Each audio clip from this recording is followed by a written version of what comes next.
example ng Lamis theorem, no? Yung given yung isang sphere na naka-lean sa isang wall. So may sphere and then yung angle of the sphere to a wall, pwedeng gamitin yung Lamis theorem. So maganda kasi doon mo mapapractice yung 90 plus theta is equal to cosine and then 180 minus theta is equal to sine. So yun yung mga trigonometric relations na natututunan natin. At yung pagkuha ng angle is yung radius over yung radius times yung distance, ay yung string length. No?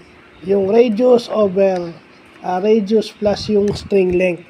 No? Kukunin mo yung arc cosine nun o yung inverse cosine nun to get the angle. So, yun yung magandang natututunan natin. Ano? Salamat na lang at merong Lamis theorem na nag-enhance ng ating mechanics knowledge. No? Ito yung mga bago. Sarap palang matuto nito, lalo na pag walang distraction.